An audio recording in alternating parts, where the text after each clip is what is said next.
Great. Hi, everyone. Welcome. We're so excited to have you. My name is Elizabeth Islas, pronouns she, her, hers, or ella in Spanish, and I'm the director of the Women's Resource Center at San Diego State University.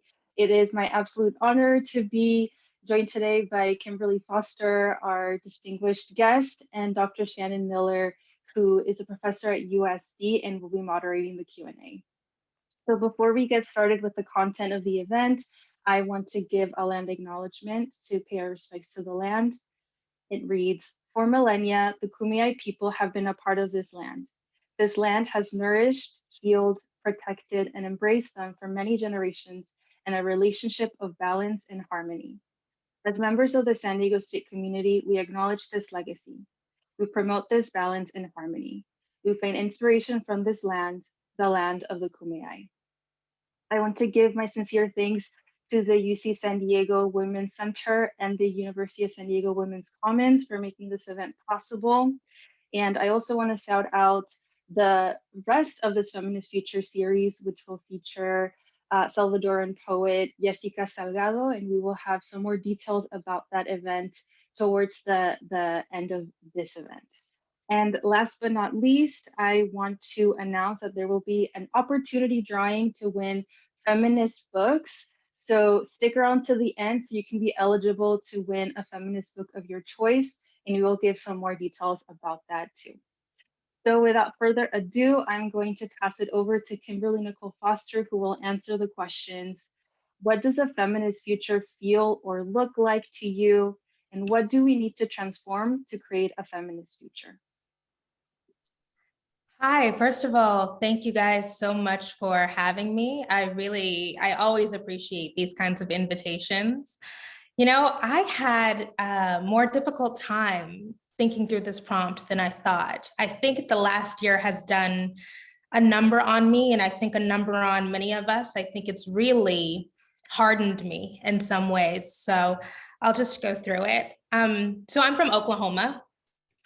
I have lived in Dallas since June because I wanted to be closer to my family during the pandemic. Those first 3 months of the pandemic, when it was just me in the apartment by myself, was rough, okay? And I love living in Dallas. I really like it. It's definitely an adjustment because the speed is different. Oklahoma is slower and more rural. And in Oklahoma, there's just like streets. There's no like super complicated highway system. But I'd begun to really appreciate how modern everything is. Like Dallas has amazing doctors with the latest technology and incredible highways and nicer homes and apartments and more interesting attractions and restaurants. And slowly but surely over these past 9 or 10 months, I've really started to get comfortable. And now I still do have my apartment in Oklahoma for really complicated reasons. If you follow me on YouTube, then I've kind of explained the story, but whatever. And I remember a few months back, there was this big ice storm in Oklahoma. And ice, where I'm from, is the biggest hater, right? It's like Thanos. And I don't know, I've never seen those Marvel movies, but I'm sure that that's a bad guy, right? Anyways, don't let me get sidetracked, okay? And I got a notification months ago when that big ice storm happened in Oklahoma that the power was off in my apartment, and it was off for like 5 or 6 days, and I was horrified. I was like, in 2020, what are y'all doing? Like, Oklahoma is so backwards. How is it possible that something can happen and the power can go off for a week? Well, let's cut to February of this year, where there was a huge ice storm in Texas that crippled the entire electric grid. And all across the state, millions of people were without power for days, without water for days, experienced incredible loss of life and property because of these power outages. And my apartment, the apartment that I'm sitting in now, was out of power for 4 or 5 days. I'm not really sure because I was out of the apartment. At one point, they cut off the water. Won't recount the whole story. I've done it elsewhere, but it was really horrifying and harrowing.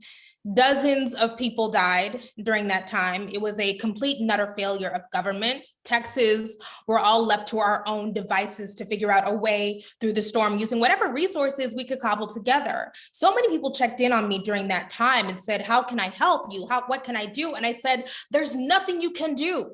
There is no help. Like, it was really difficult to really relate to people. We're all on our own. And I was only able to make it through because of good guidance from my mom. My mom called me and said, "You do not want to be in an apartment without power. You need to go somewhere." And my sister, who lives about 35 miles away, she had power and water. Everything was fine where she lived because she lives in a wealthy community. And she offered me a place to stay. But others weren't so lucky. And incidents like what happened in Texas in February are going to keep happening because of the looming climate crisis. And that experience, coupled with watching how the pandemic year has laid bare inequalities that could be fixed by public policy, but have not been, as well as understanding the fragility and untenability of complex institutional networks, that's led me to some new understandings about how the world works. How many people have needlessly suffered because of governmental inaction? So I think now that a feminist future, one wherein even the most marginalized can receive care and have their needs met, even in the most dire circumstances, will require us to rethink our relationship to the state and most formal institutions of power, and more importantly, to rethink our relationship to each other and how we define community. For a long time, I was a believer in the state. The state will fix it. We need to invest ourselves in reforming the state. We need to pass relevant public policy. Every day, I become more and more disillusioned, and this past year has sent me over the edge. When what I saw in that winter storm week was mutual aid societies flooded with millions of dollars, people being more than happy to help. These small organizations run by regular people with regular jobs, they were able to figure out how to provide community members with shelter and water and food. They were able to do the things that the state could not do or chose not to do. They were filling the gap for governmental institutions. With all of this talk about tax dollars and taxpayers and all of that, it is remarkable that the government failed so incredibly over that week. While I have become increasingly skeptical of the effectiveness of attempts to compel the state to put the interests of regular people, the people who are most in need, above those of corporations or billionaires, I've been again and again heartened by individuals and small groups organizing to create what I would call microsystems of care. And I believe if we are going to create an equitable future, that is the way to go. Now, I want to be clear, right? That the problems that we are tackling are huge problems, systemic problems. And I don't necessarily believe in individual solutions to systemic problems. So what I am proposing is not necessarily going to be a panacea, but I do believe that we need to continue to, that while we need to continue to compel the state to care for citizens, I believe that these systems are going to crumble. And my main concern, what I really came up against in that winter storm week, was how we can ensure that people are going to be able to survive and thrive while we're waiting on revolution. Because people are literally dying in the meantime. So what can we do? We're going to have to take care of each other. And I really started to think about this idea of micro systems of care because of Mia Mingus. She's an organizer and disability rights activist. She's really active on Instagram. And one day, my friend Amber, if you are familiar with her, Harriet, you've seen Amber, who's the most radical person I know. She put me on to Mia Mingus, and I went in a deep rabbit hole on her blog. And she talks a lot and writes a lot about transformative justice. And in that writing, she encourages people to develop what she calls pods, right? And pods are small groups of people you trust to help you navigate an accountability process after you've been a victim or a perpetrator of harm. And she encourages the creation of these pods because often when we talk about community, right, the Black community, the Latinx community, the LGBT community, it's some vague, undefinable idea, but also, when we are talking about the Black community or a community of Black women, something that I've really had to be honest about is there's a lot of people that I don't want to be in community with who have those identity markers, right? Like, I want you to be well. I want you to have everything that you need to survive and thrive, but I don't necessarily want to be in your space. I don't want to interact with you. So that idea of an abstract community is just not going to be tenable. And I actually think that that's often what's tripping people up, because the vagueness of community obscures the value of intimate connection and the importance of the people who you say you're in community with opting in.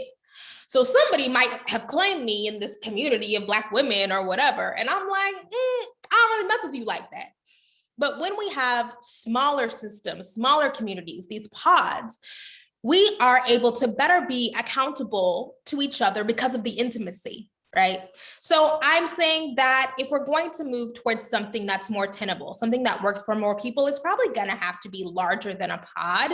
Maybe it's a friend group or a family group, a community organization. Maybe it's a small city or a section of a city. But during the storm, I remember my sister opened up her home to me for a few days, and I was not necessarily panicked, even though I was a little panicked to have to drive on the ice. But I knew she was going to open up her home to me. And I actually got sicker than I've ever been when I was in her home.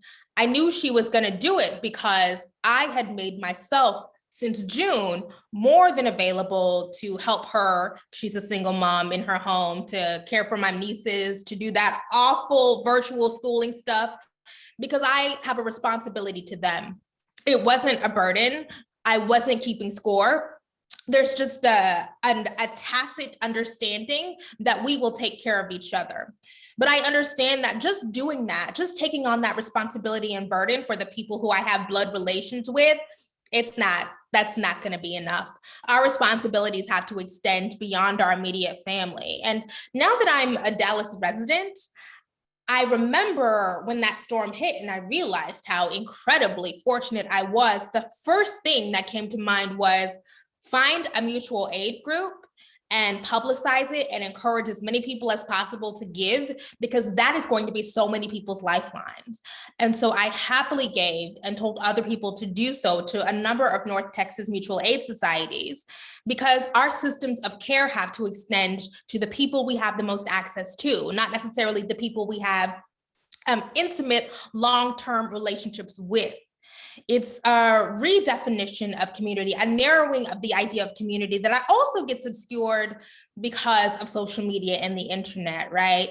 Those real life, tangible bonds still matter. That's what's going to be life-sustaining ultimately. We have to be invested in caring for each other, in sacrificing time and resources to ensure the survival of someone else, knowing that someday you will be the one who might need to receive that care. That reciprocation is going to be essential. I hope that what we have learned over the past year is that we are all intimately connected to each other. Individualism, this idea of hyper-independence that America loves to teach us, to feed us, is just not going to be it. Additionally, I think that a turn to an investment in microsystems of care is useful, because most people have enormous difficulty when I'm trying to explain this idea of abolition, right? The idea that the systems that we have, the criminal legal system, the government, education systems, healthcare, that all of that stuff needs to come crumbling down, right? The little reforms that we're doing, the tinkering we're doing around the edges simply isn't going to do it. But I understand, like, it's really difficult to think about what comes next and what's going to replace it. Like, sometimes I have difficulty thinking of that too. So because the task of dismantling systems seems so far off, because it is a truly Herculean effort, pathways, I think, can be opened up if, instead of starting from A and trying to get to Z, we can go from A to B to C, B to C being how do you get to the next day or the next week or the next year, fully in whole and intact and having everything that you need to prosper, right? And getting from A to B to C is not nothing. Getting people to invest in microsystems of care will require people to relinquish so many of these damaging ideologies. I talked about the myth of hyper-independence, just that simply crumble to pieces in a pandemic when we understand that we're only as healthy as the least healthy people in our society. But also we have to relinquish these ideas of American exceptionalism that inhibits so much of our progress.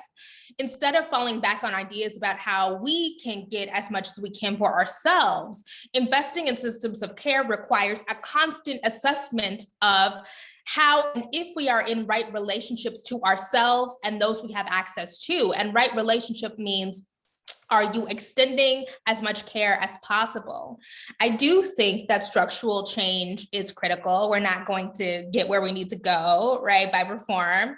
And we don't have to settle for what we have. It's just truly dreadful. Like this healthcare system, don't even get me started. But I'll have to be honest and say that in this pandemic year, I have been amazed, shocked, disheartened to see how deeply so many of these systems are rooted that are ultimately causing mass death and chaos and run by corruption.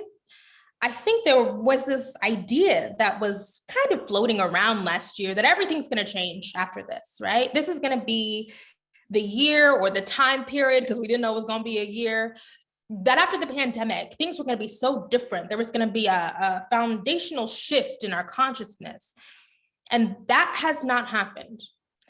You know, there's this foundational idea in Marxism, right, that says that if the conditions get bad enough, that the people will revolt, that they will say, this just isn't going to do.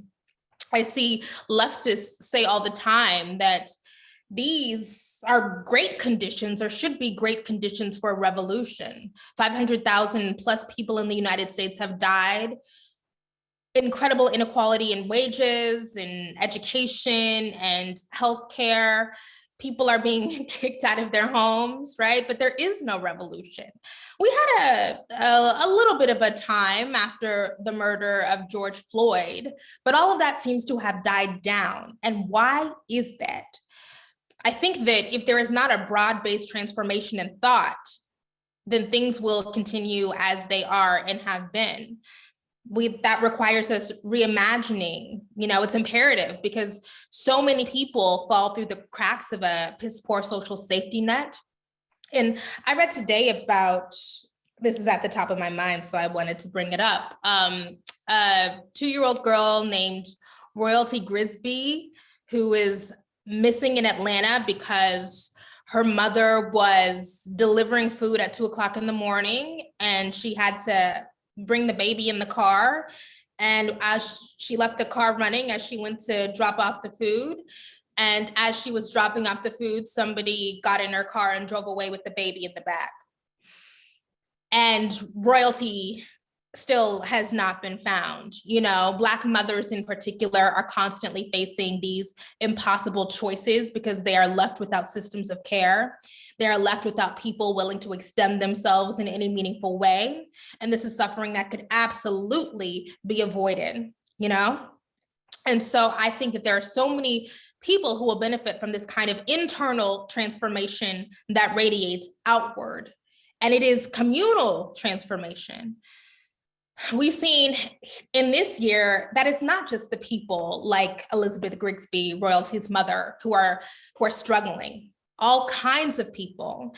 And so in order to invest ourselves in just a reimagining of what it means to care for each other, to be responsible for each other, we also have to reject this idea that we're going to be pacified by the spectacle of a politics of representation, right? Stuff that merely makes us feel good, but that does nothing to change people's material realities. I think that when we see these real changes that start from community organizations, that start in these really, really small pods, I think people will recognize that this is the best way to go.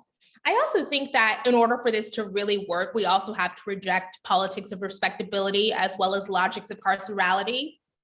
Nobody in our communities are disposable. It doesn't matter how much money you have. It doesn't matter your gender identity, right? We all deserve care. We all deserve not just to barely make it, not just to live and make it, but we all deserve to live our best lives.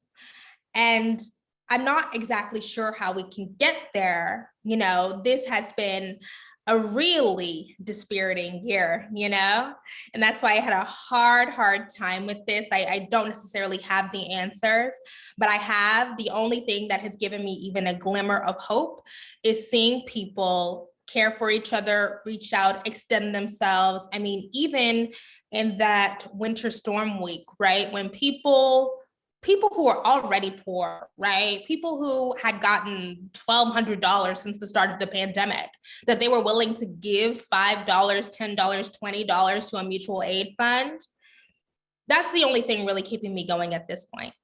And that, to me, that kind of generosity of spirit, that communal engagement with the politics of selflessness, that's the only way forward. That's it. Thank you. Thank you, Kimberly, for sharing your words, thoughts with us today on navigating this particular season that we find ourselves in now, but that we found ourselves in for quite some time, grappling with, like you mentioned, governmental inaction and abandonment, climate change, and the power and importance of community and ethics of care, and navigating, I like this term and concept of microsystems of care and the importance of crafting and creating that. As we move forward with the program, I did want to share with you and pose some questions that we've gathered, that the dynamic organizers of the program have gathered and curated today. And then we hope to also turn it over to the audience as well.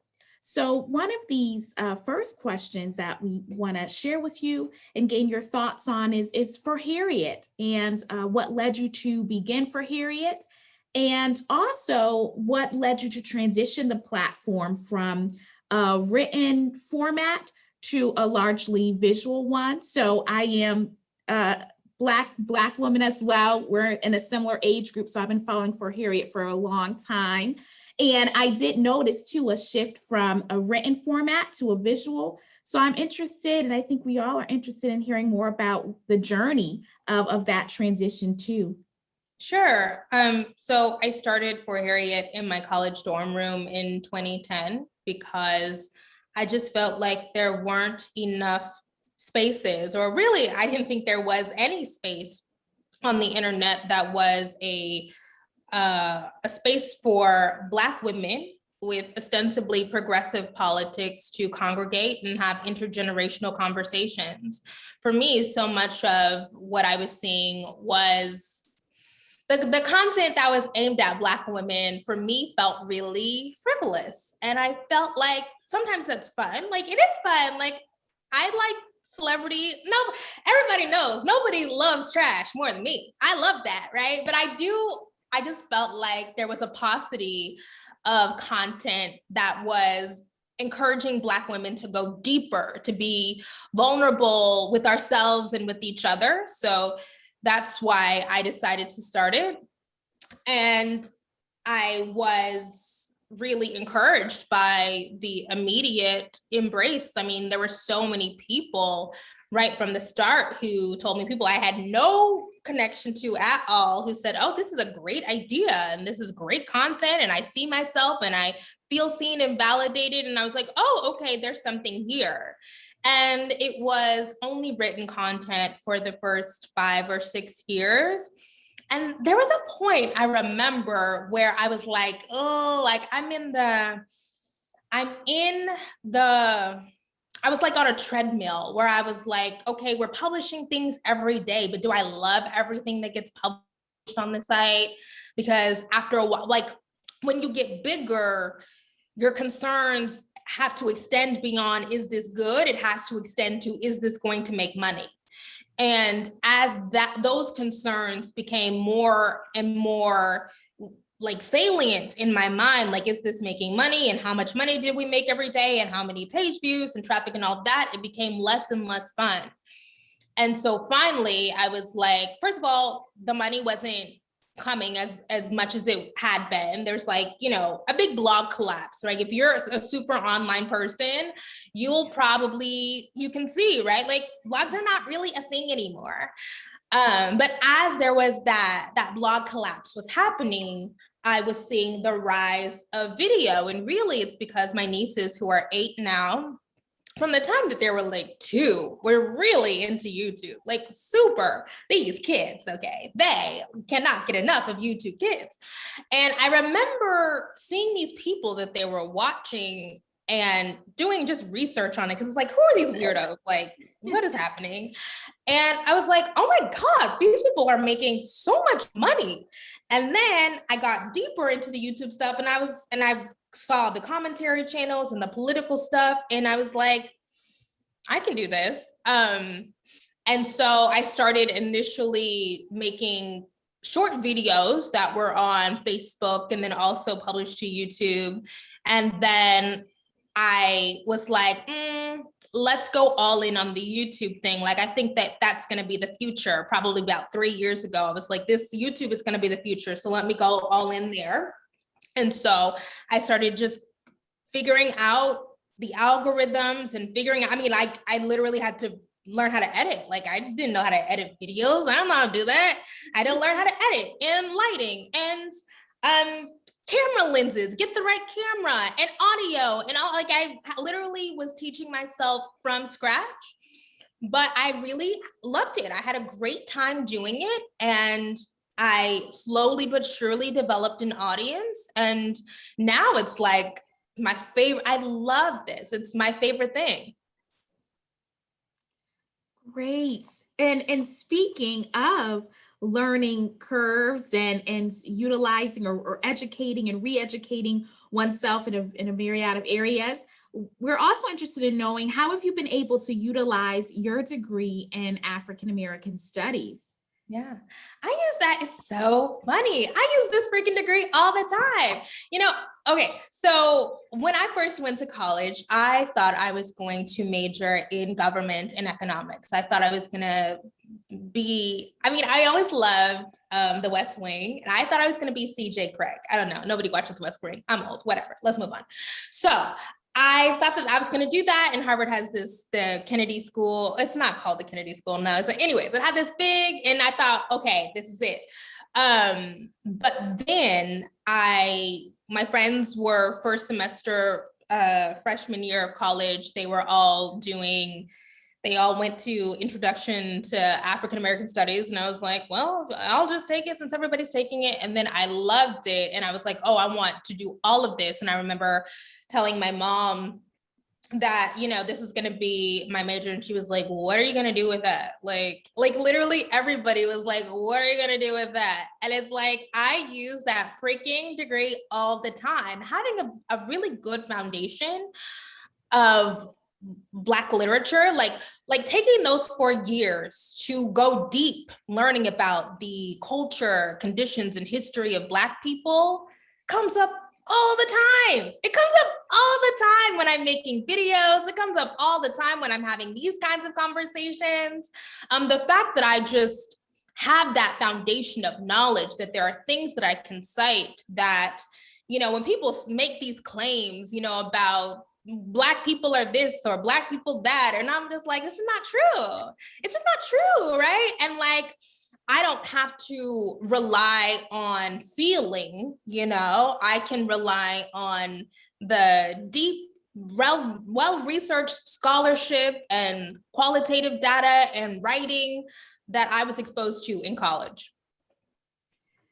Wow. And as a professor of African American history and Africana studies, students in the audience, you want to see you in our classes. You've heard it here, how valuable and important that the foundation that these courses can provide. So amazing. Thank you for sharing that. Also of interest is what events in your life inspired you to integrate or use storytelling in your collective intersectional feminist work? And how do you keep your work so accessible, engaging, and energetic? Yes. So I have always been a good talker. I think that, some people are good singers and some people are great artists. And from the time I was a really little kid, I've just been a good talker. I even see it, one of the reasons why I really think this is true is because I have two nieces, they're 8. And one of them, from the time she was literally like 22 months old, was just like so just like articulate. And so I've always been drawn to that. I've always loved words and stringing things together and sentences. And so from, I don't know, I would say 6th grade, like I started to do speech and debate, and I loved it and was so good at it. I just think that there was something, and I've always loved listening to speakers, listening to great orators, especially as somebody who grew up in the Black church, like if you were a good talker, like you're good. And so I think I just gleaned all of this stuff about not only how do you tell a great story, but how do you tell it in a really compelling manner. And I just really delight in just words, And so I always knew that that's what I kind of wanted to do. When I was younger, I thought I wanted to be the White House press secretary. I thought I wanted to, be on TV. I thought I wanted to do all of this other stuff, but it led me here. And I think that I'm naturally very animated, but also I do work at this. I study people who I think are really great at conveying their thoughts. There are certain beats that people hit. There are certain, gestures that people do that are just universally just like magnetic.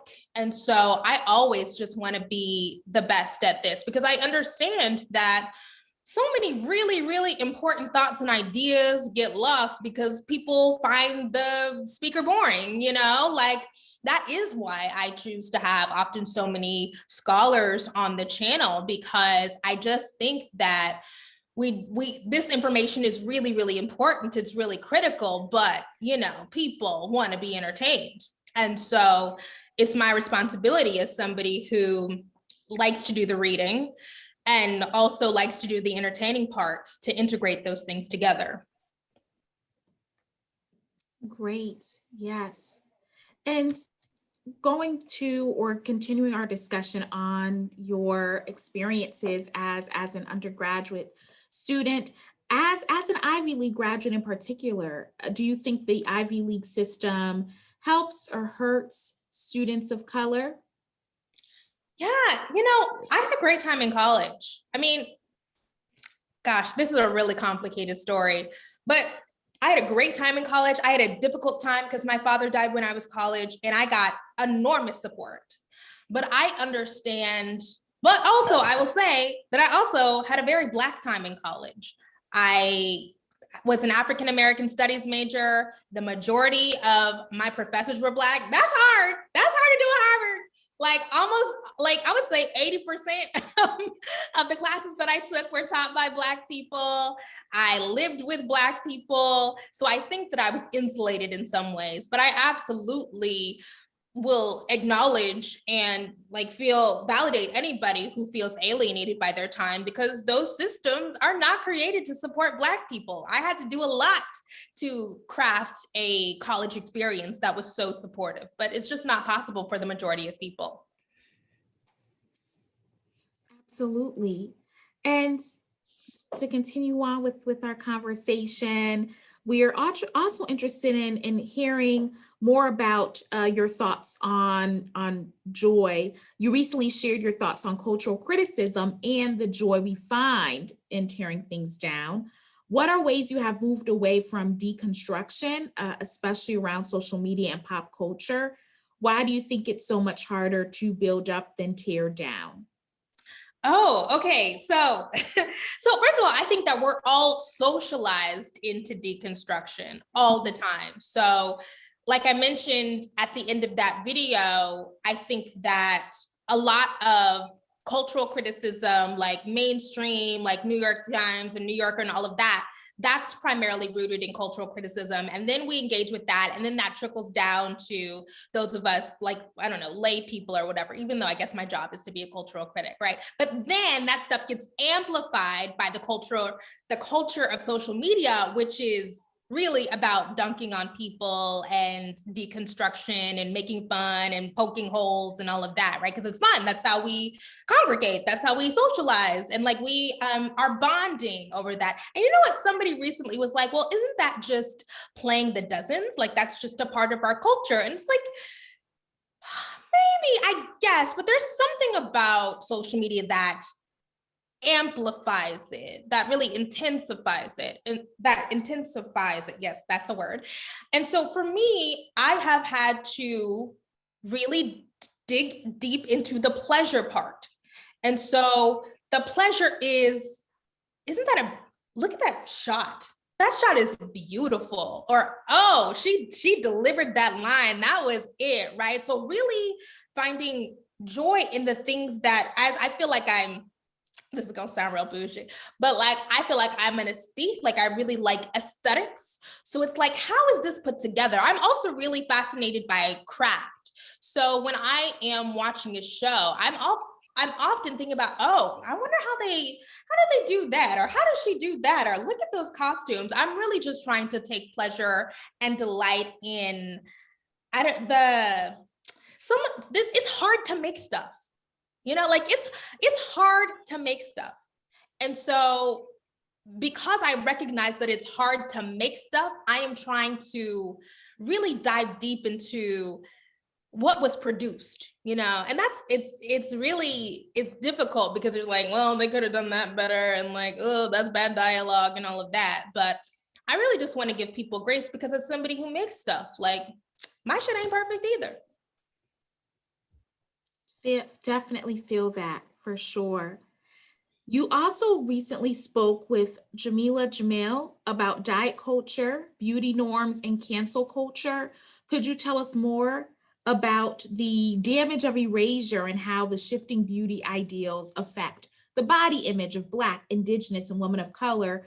Could you also tell us more about the differences between call out culture and cancel culture? Yeah, so I have struggled with an eating disorder on and off for probably about 20 years. Well, I'm 32 now, so longer than that, 23 years, a long, long time. And I always was getting this messaging that like, that's a white girl thing. Like, you know, we love her, you know, Black women and all of that, despite, and it's so funny because I grew up around women who are always talking about weight in some way and their body in some way. But there was something particular about the struggle that I had with like eating and starving. It just felt very different from that. And so not until I became an adult and had more of these conversations openly did I realized that so many Black women are dealing with this. And it's like that paradox of hypervisibility and invisibility. So Black girls in particular are hyper policed and our every move is tracked, and I certainly was expected to be the best and be upstanding and be respectable all the time, but nobody really cared about my interiority. They didn't really care about the mental and emotional struggles of trying to navigate this stuff. And for me, that materialized in having real issues around weight and food. And so the fact that people for so long, I mean, we're just really getting to a point where people care to ask Black women and girls, like, how are you? How are you feeling?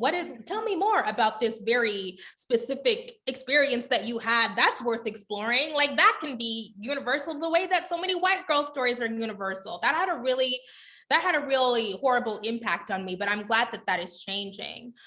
With regard to call out culture, I think that this is really, it's so tricky, right? Because accountability is important. You know, people fuck up. And I think we need to encourage people to acknowledge that, but so this is real difficult for me, right? Because I understand that like, how deep do I want to get here? But people are discouraged from running to acknowledge their mistakes or misdeeds because we don't necessarily live like in the most forgiving culture if you're not at the most privileged demographic. And so I understand why, because we are afraid of punishment, because we are also socialized into these logics of carcerality, where if you do one thing, particularly if you're a Black person, particularly if you're a Black woman, if you run afoul of people's sensibilities, then you're done, you're out. Whereas white Joe, like, can be horrible and still be a millionaire and whatever, right? But I think that if we can change our approach to these conversations, change just our approach to how we're trying to hold people accountable in a way that's like, yes, you fucked up. Yes, there will be consequences, but consequences don't have to be indefinite. I think that an understanding that, like, if we are going to mete out consequences, then I also think we need to think really deeply and rigorously about the pathway to reconciliation, right? Like that closes the loop. Like that creates a culture where people feel are proactive about saying, oh, I was wrong, instead of this thing that we have where people are gonna deny and deflect, and the whataboutism, which is ultimately really destructive and unproductive. Yes, those are definitely important thoughts on call out culture, but I love that you emphasize this part of reconciliation as closing the loop, because what happens after these folks are called out? Have you run into any backlash online in your experiences with the videos you make? And if so, we're interested in knowing how you have coped with that. I run into backlash every day. every day. So yeah, but I am very clear on who I am making things for. And ultimately, I am my ideal or my primary audience. I know my potential.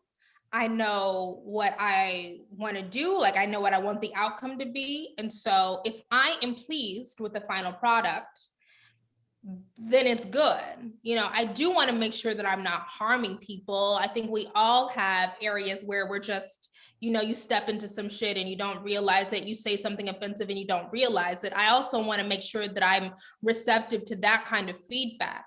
But if it's something that's not harming people, people just don't like it. You don't like the words that I use. You don't like the argument that I made. That's not my problem.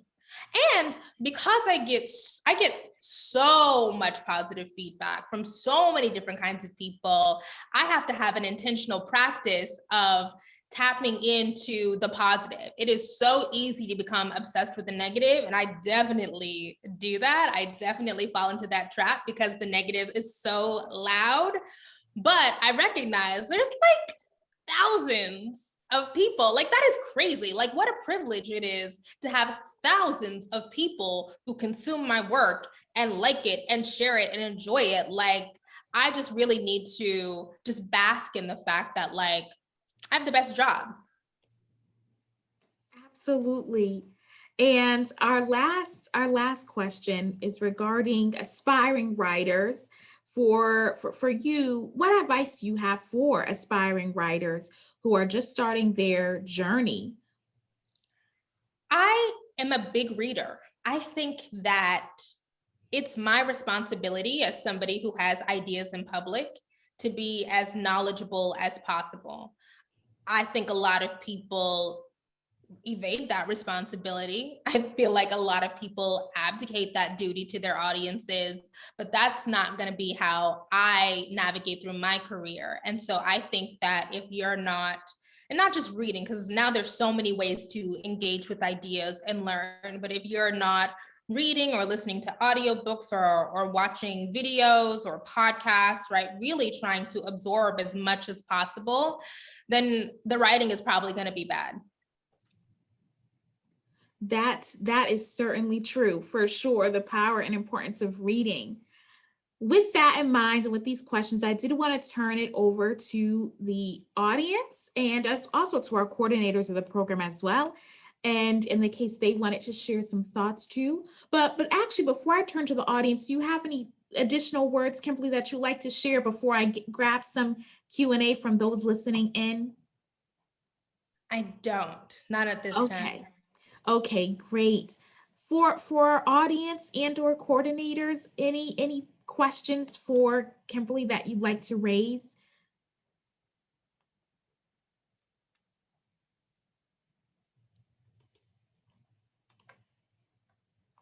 And you can unmute yourself or raise the digital hands or type it in the chat.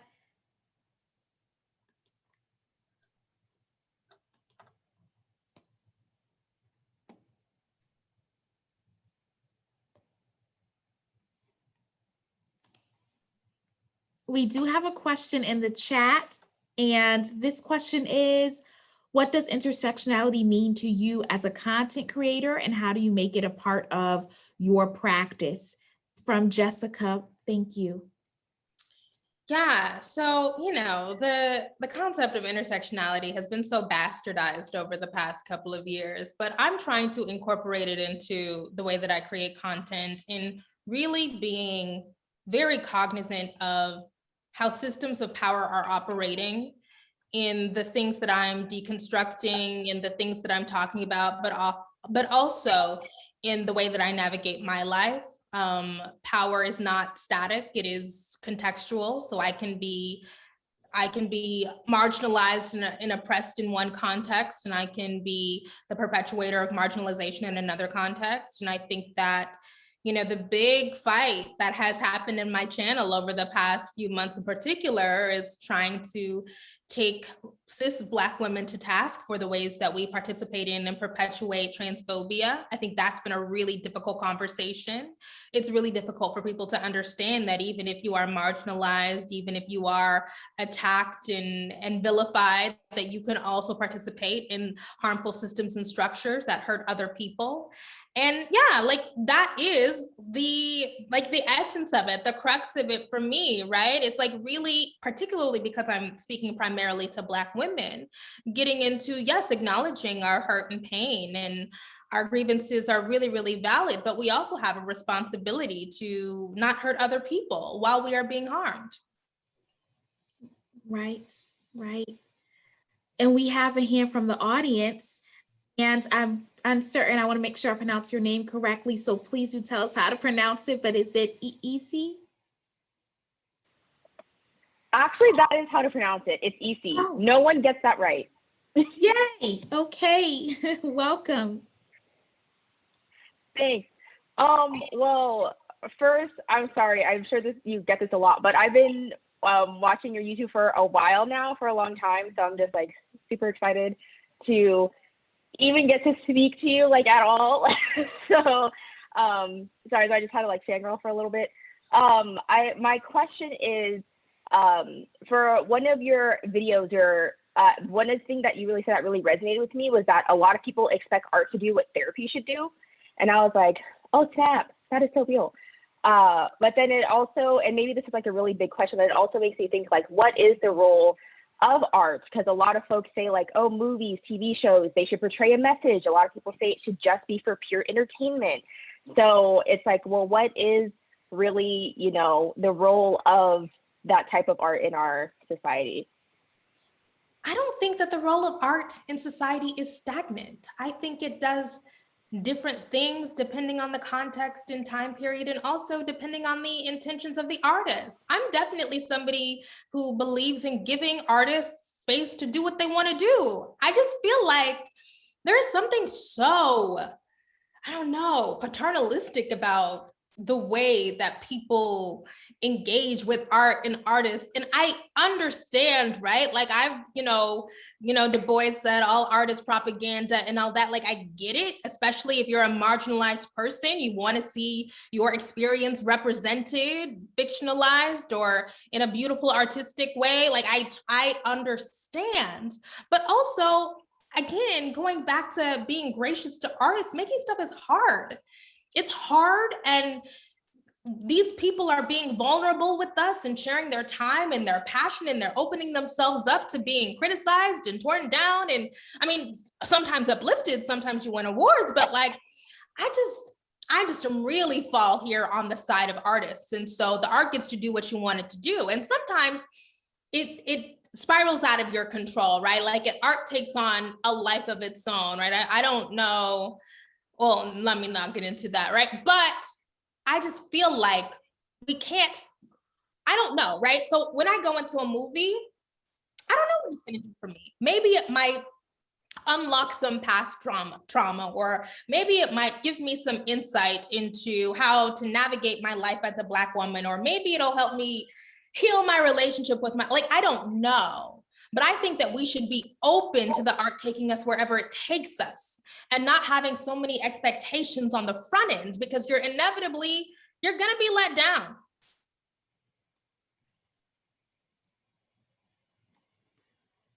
Thank you again for that question. Did we have any more from anyone in the room who wanted to share a thought or question with Kimberly?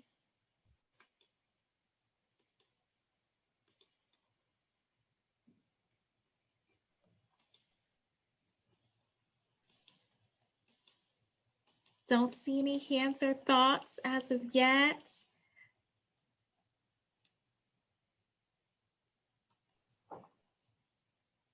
Okay, so I do have some, before we conclude, and again, to turn it over to the coordinators, some concluding questions to wrap things up with. And this is, one of them is, what is the best advice you could give someone?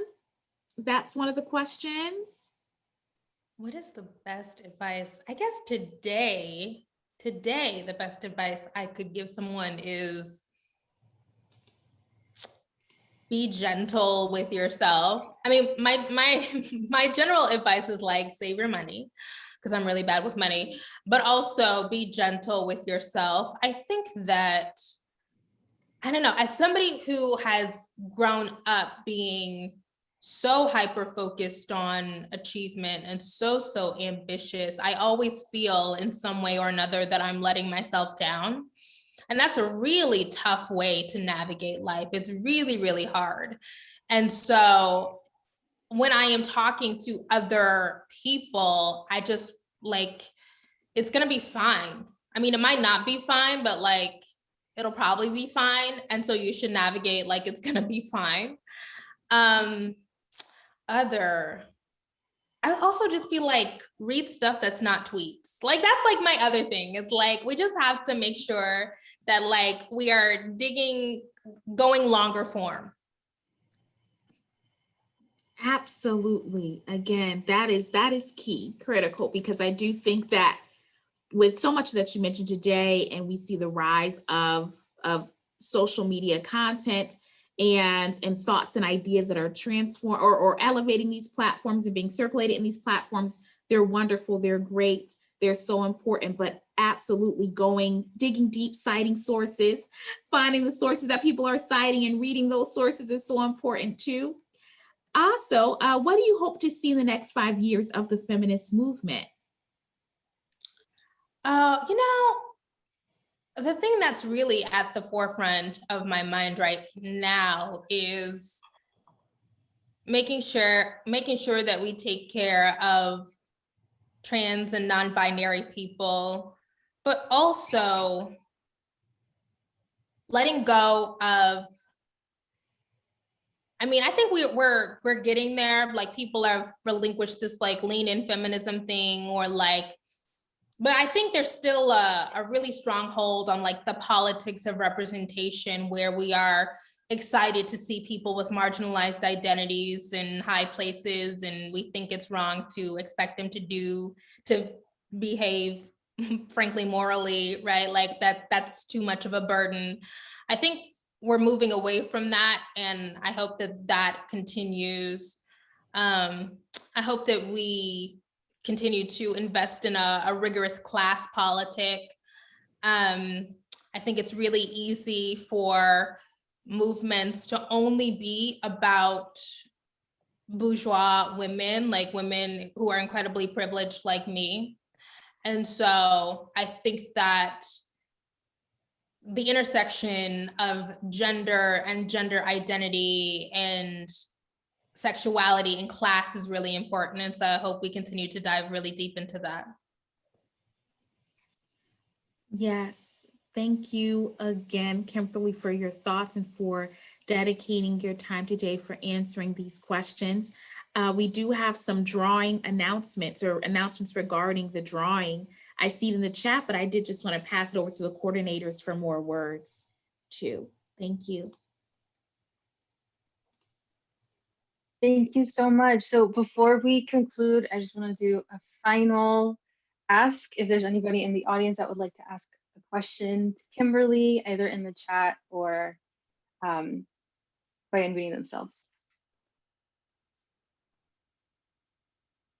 Okay. I have one final question for you, Kimberly. Who are some of your favorite feminists and social justice thinkers, writers, and inspirations? Right now, I'm really obsessed with Adrienne Marie Brown.